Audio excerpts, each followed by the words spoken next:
నమస్తే, welcome to special focus. ఏపీలో ఎన్నికల నగారా మోగనుంది. 2024 ఎన్నికలకు సంబంధించి పెద్ద ఎత్తున కూడా ప్రజల్లో చర్చ జరుగుతున్న పరిస్థితి.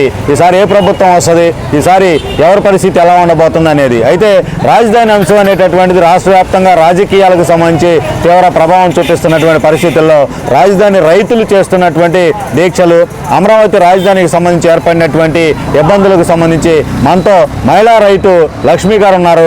ప్రస్తుతం రాజధాని అంశం రాష్ట్ర వ్యాప్తంగా ఎలా ప్రభావితం చూపించబోతుంది, రాష్ట్రంలో రాబోయేటటువంటి ఎన్నికల్లో ఏ ప్రభుత్వం రాబోతుంది అనేటటువంటి విషయాన్ని మనం తెలుసుకుందాం. ప్రస్తుతం మేడం లక్ష్మీ గారు చెప్పండి, గతంలో ఎన్నికలు అనేటటువంటి పరిస్థితి ఉంటే కనుక మీకు అసలు ఓటేసి రావటం తప్పితే ఏ ప్రభుత్వం రావాలి, ఏంటి, ఎవరు ముఖ్యమంత్రి, ఎవరు ఎమ్మెల్యే, ఎవరు మంత్రి అనేది ఏమైనా తెలిసేదా, ఇప్పుడే తెలుస్తుందా? మాకు అసలు తెలియదండి. గతంలో అసలు రాజకీయాలు కదా టీవీలో కూడా న్యూస్ కూడా చూడమండి. మేము ఏదన్నా ఆడవాళ్ళం ఇంట్లో పని అయిన తర్వాత ఖాళీగా ఉంటే చూస్తే ఒక సీరియల్ చూస్తాం, అంతేగాని అసలు రాజకీయాలు కానీ ఎలక్షన్ విషయాలు కానీ మేము చూడటం కానీ పెట్టుకోవటం కానీ మేము అసలు ఎప్పుడూ ఎరగమండి. ఎవరన్నా రానివ్వండి, మనకెందుకు, కాకపోతే మగవాళ్ళు ఉంటే వాళ్ళైతే వాళ్ళు పట్టించుకుంటారు. ఇప్పుడు మేమేంటంటే ఈ రాజధాని కోసం భూమి ఇచ్చి తరతరాల నుంచి వచ్చి భూమి ఇచ్చామండి. మా బిడ్డలకి ఇప్పుడు మా పెద్దవాళ్ళు మాకెలాగ ఇచ్చారో మేము అలాగే మా బిడ్డలకి మేము ఇచ్చుకోవాలి కదా. ఇచ్చుకోకుండా రాజధాని నిర్మాణం కోసం రాష్ట్రం ఉపయోగపడుతున్నామని చెప్పి మన్ని అవతల తెలంగాణ నుంచి మన్ని కట్టుబట్టలతో తరిమేశారు. రోడ్డు మీద ఏమీ లేకుండా నిల్చున్నాం. ఆ రోజుల్లో మనం రాష్ట్రం మొత్తం దిక్కుతోచని పరిస్థితుల్లో, చేతిలో రూపాయి లేదు. ఎవరో ఒకళ్ళు ముందుకు రావాలి.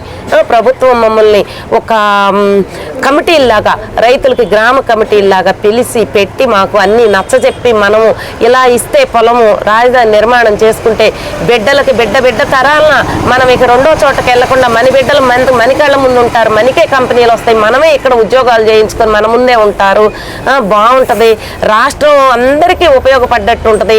మనం ఒక సింగపూరు ఇదిలో ఒక ప్రపంచ స్థాయి నగరంగా రూపొందించుకున్నామని చెప్పి మన రైతులందరికీ ఇదైతే రాష్ట్రానికి సమదూరమైన ప్రాంతం అని ఇక్కడ ఎన్నుకున్నారు. కానీ కొంతమంది తెలిసి తెలియక కొంతమంది ప్రజలు అనుకున్నారు, అక్కడే పెట్టాలా, ఇటైనా పెట్టొచ్చు అటైనా పెట్టొచ్చు అని అనుకున్నారు. కానీ అది గవర్నమెంట్కి తెలుస్తుందండి, నాయకులు పెద్ద పెద్ద వాళ్ళకి తెలుస్తుందిగా భూమి ఎక్కడ బాగుంది, నీరు ఎక్కడ సమృద్ధిగా ఉంది, ఎక్కడైతే కడితే బాగుంటుంది, రాష్ట్రానికి నలుమూలలో సమదూరమైన ప్రాంతం ఏది అన్నీ చూసి ఎంచుకొని ఇక్కడ నిర్ణయించుకున్నారండి. నిర్ణయించుకున్నాక ఇక ఈ 4 సంవత్సరాలు బాగానే జరిగినాయండి. అన్నీ స్టార్టింగ్ సచివాలయం మొదలు పెట్టారు, అదేంటి హైకోర్టు కట్టారు, అన్ని వర్క్ కూడా జరుగుతుందండి. ఎమ్మెల్యే బిల్డింగ్స్ అవి కడుతున్నారు, అవి 70% అయిపోయినాయి. ఇవైతే ఈ హైకోర్టు కానీ సచివాలయం కానీ మొత్తం కంప్లీట్ అయ్యి ఉద్యోగులందరూ పనులు చేస్తున్నారండి.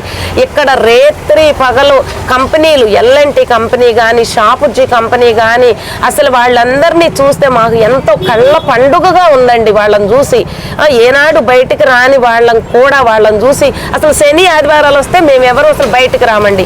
ఎందుకంటే వాళ్ళు సెలవు తీసుకుంటారు. వాళ్ళంతా కొత్త వాళ్ళు. అసలు బళ్ళ మీద చిన్న వ్యాపారస్తులు కూడా బళ్ళ మీద బట్టల కానించి ఒకటి చిన్న వస్తువులు వాళ్ళకి అవసరమైనవన్నీ అమ్ముకుంటూ వాళ్ళెంత అభివృద్ధి చెందారండి. వాళ్ళు బాగుంటారు. ఇటు వర్క్ చేసుకోవడానికి ఒరిస్సాలేంటి అటు బయట రాష్ట్రాల నుంచి అందరూ వచ్చి వాళ్ళు వర్క్ చేసుకుంటే వాళ్ళు ఎంత బాగుంటారు. ఇక్కడ ఎంత అభివృద్ధి చెందుతుంది. మొత్తం అయిపోయి అంత వర్క్ జరిగే సమయంలో ప్రభుత్వాలు మారిపోయి మొత్తం రైతుల జీవితాలనే మార్చేసిందండి. అమరావతి రాజధాని నడుము విరచేసినట్టు అయిపోయింది రైతులు కానీ అమరావతిని కానీ మొత్తం రాష్ట్రమే నడుము విరచేసినట్టు చేసేసింది ఈ ప్రభుత్వం వచ్చి.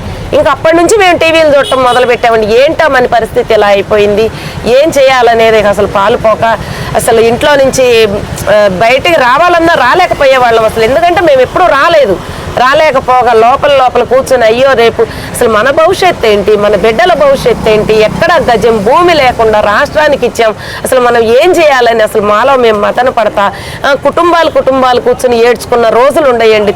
తినకపోయినా నిద్రపోకపోయినా ఈ 4.5 సంవత్సరాల నుంచి మేము పడ్డ వేదన మామూలు వేదన కాదండి అసలు.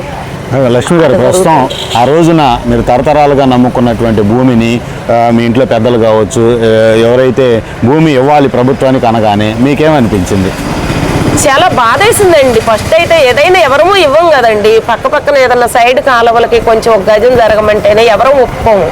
అలాంటిది మరి ఉన్న యావదాస్తిని రాసివ్వడం అంటే మాకు చాలా అంటే చాలా బాధేసింది. ముందు అదే చెప్తున్నాం కదా, ప్రభుత్వం వాళ్ళకి గవర్నమెంట్కి రైతులకి కమ్యూనికేషన్ ఒక సిఆర్డిఏ అనేది ఒక చట్టం తీసుకొచ్చి మీరు అలా భూమి ఇస్తే 9.14 అగ్రిమెంట్ ప్రకారం భూమి మీరిచ్చే ఎకరంలో 75% గవర్నమెంట్కి, 25% మీకు ఫ్లాట్లు రూపంలో మీకు అభివృద్ధి చేసి ఇస్తాము.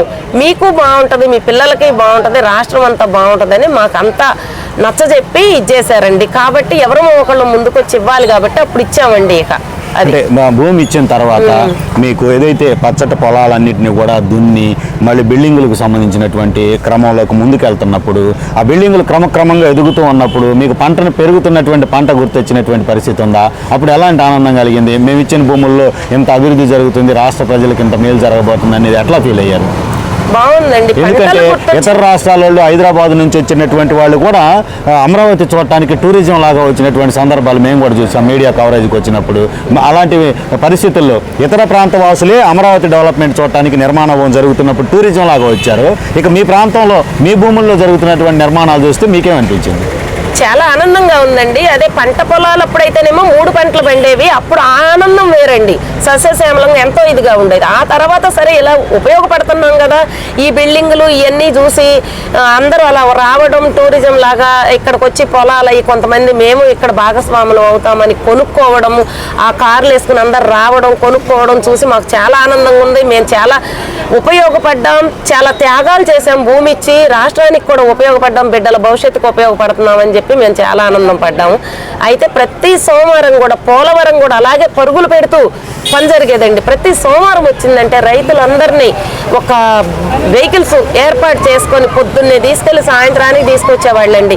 అవన్నీ చూపించి ఏది మన రాష్ట్రంలో ఎలా జరుగుతుంది అభివృద్ధి చూడండి అని చెప్పి తీసుకొచ్చి చూపించేవాళ్ళండి.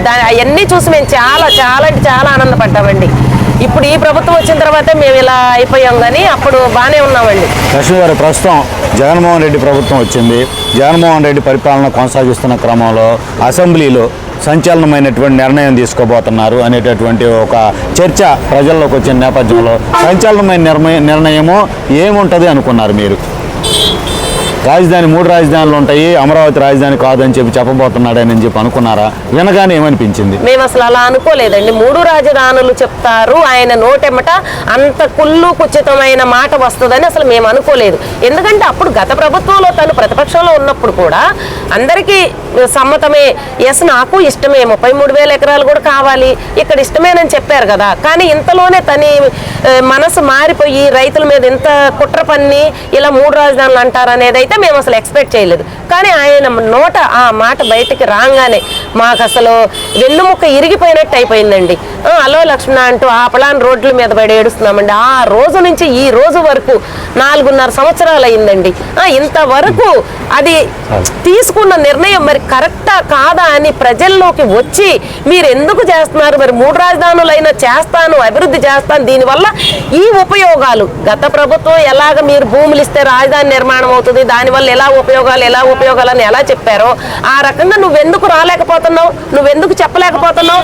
ఎందుకంటే నువ్వు తీసుకున్న నిర్ణయం తప్పుడు నిర్ణయం కాబట్టి ప్రజల్లోకి రాలేకపోతున్నావు, చెప్పలేకపోతున్నావు.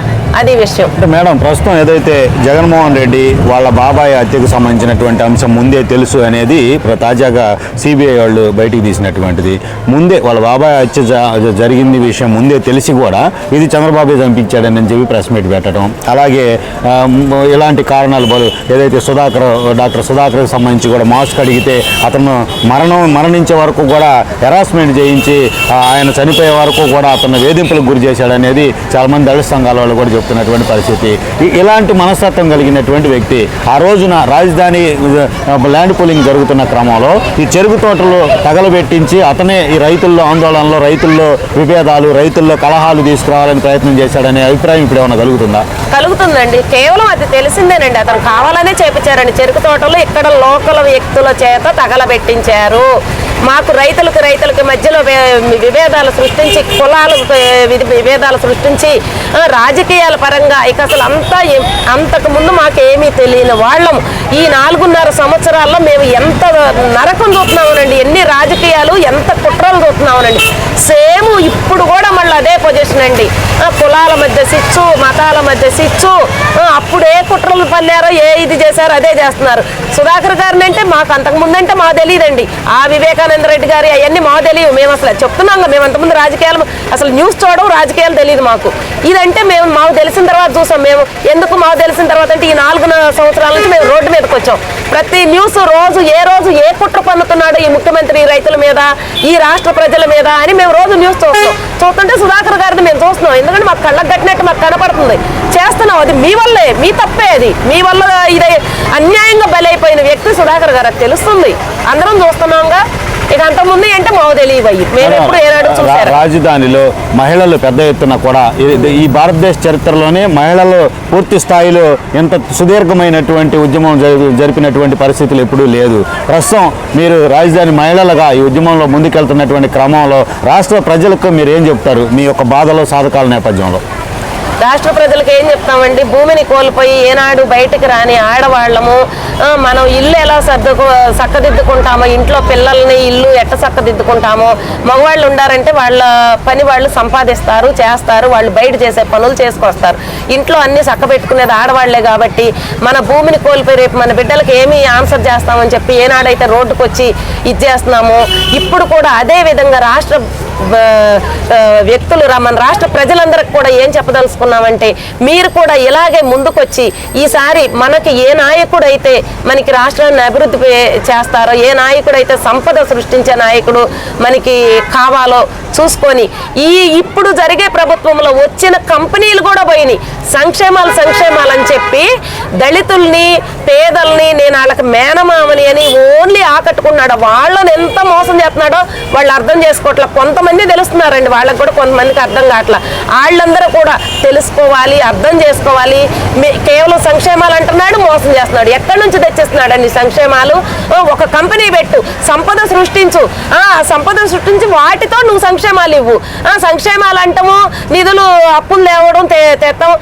సపోజ్ చెప్తున్నా, ఒక 1 కోటి రూపాయలు తెస్తున్నావు, ఒక 10,000 20,000 ఇస్తున్నావు, మిగతా నీ జేబులో పెట్టుకున్నావు. నువ్వు నీ ఇష్టమైన కాడ 6 బిల్డింగ్ కట్టుకున్నా, నేను 7 బిల్డింగ్ కట్టుకున్నా, మీ మధ్యలోనే ఉండవంటున్నావు. ఎందుకు మా మధ్యలో ఏడవనా? మాకు అభివృద్ధి చేయని కాడికి, రాష్ట్రం అభివృద్ధి చేయని కాడికి, ప్రజలు మంచి చెడు పట్టించుకోని కాడికి మా సంక్షేమ మా మధ్యలో ఇళ్ళు కట్టుకొని ఏం చేయను నువ్వు? కాబట్టి ఇకనైనా రాష్ట్ర ప్రజలందరూ కూడా ఈసారైనా తెలుసుకొని మనకి సంక్షేమాలతో పాటు అభివృద్ధి చేసే నాయకుడు కూడా కావాలి. మన బిడ్డల భవిష్యత్తు బాగుండాలి, మన బిడ్డలకు ఉద్యోగాలు రావాలి. కాబట్టి అది చూసుకొని తెలుసుకోవాలి. ఇంకొక విషయం, సంక్షేమం అని కూడా ఈయన ఏదో ఒత్తుకుంటున్నాడు, కానీ ఆ సంక్షేమం ఇవాళ నిన్న పెట్టిన సంక్షేమాలు కాదు, తరతరాల నుంచి వస్తుంది. ఒక రాజశేఖర్ రెడ్డి గారు కాదు, ఒక ఎన్టీఆర్ గారు కాదు, ప్రతి రాజకీయ నాయకుడు కూడా ఏదో ఒకటి మనుషులకి సంక్షేమం అనేది పెడతారు. ఏది నిరుపేదలకి అలా చూసి అయితే ఉపయోగపడతాయో వాటిని పెడతారు. ఇదవుతా వస్తున్నాయి. పేర్లు మార్చుకుని ఇవాళ పేర్లు మార్చి నువ్వు కొత్తగా సంక్షేమాలు పెట్టి ప్రజల సొమ్మంతా దోచుకున్నంత మాత్రం నువ్వేం గొప్ప నాయకుడు అయిపోడు జగన్మోహన్ రెడ్డి. కాబట్టి రాష్ట్ర ప్రజలందరికీ కూడా ఈసారన్న మంచి నాయకుడిని ఎన్నుకోవాలని కోరుకుంటున్నాను. జై Amaravati. Thank you madam. Lakshmi గారు, ఇది పరిస్థితి. రాష్ట్రంలో ఏదైతే ఒక అమరావతి ఉద్యమకారులుగా కానే కాదు, అమరావతికి సంబంధించినటువంటి బాధ్యత రైతు కుటుంబ సభ్యులుగానే కాదు, సాధారణ మహిళలుగా, సాధారణ ప్రజలుగా ఆలోచించినప్పటికీ కూడా జగన్మోహన్ రెడ్డి ప్రభుత్వంలో ఎవరికి ఒరిగిందేమీ లేదు. అన్నింటా ఏదైతే ఇబ్బందులే ఉన్నాయనేటటువంటి పరిస్థితులు ఇక్కడ ఉన్నటువంటి రాజధాని ఉద్యమం చేస్తున్నటువంటి మహిళలు చెప్తున్న పరిస్థితి. రాష్ట్రంలో ప్రజలంతా ఆలోచించాల్సినటువంటి అవసరం ఎంతైనా ఉంది. జగన్మోహన్ రెడ్డి మాట తప్పను, మనమ తప్పను అనేటటువంటివి అన్నీ కూడా అబద్ధాలే. ఆయన చేసినవన్నీ, చెప్పినవన్నీ కూడా ఏ ఒక్కటి చేసిన పరిస్థితి కాదు. రాజధానికి ఏదైతే 30,000 ఎకరాలు కాదు 50,000 ఎకరాలు కావాలన్నటువంటి పరిస్థితి. గతంలో ఏదైతే చెరుకు తోటలను తగలబెట్టినటువంటి క్రమం కూడా ఇక్కడ లోకల్లో ల్యాండ్ పూలింగ్ జరిగి చంద్రబాబు ప్రభుత్వం అభివృద్ధి పెద్ద ఎత్తున చేసేటువంటి క్రమంలో ఆయనకు ఆటంకాలు కలిగించేటటువంటి పరిస్థితుల్లోనే తెర వెనుక జరిగినటువంటి పరిస్థితులు అనేది అనుమానాలు వ్యక్తం చేస్తున్న పరిస్థితి ఉందనేటటువంటిది స్పష్టంగా తెలుస్తున్నటువంటిది. ఈసారి ప్రభుత్వం మారటం ఖాయం, జగన్మోహన్ రెడ్డిని ఇంటికి పంపటం ఖాయం అనేటటువంటి అభిప్రాయమే ఇక్కడ సర్వత్రా కూడా వినిపిస్తున్నటువంటిది. మరో రాజధానికి సంబంధించినటువంటి రైతులతో మళ్ళీ కలుద్దాం. నమస్తే.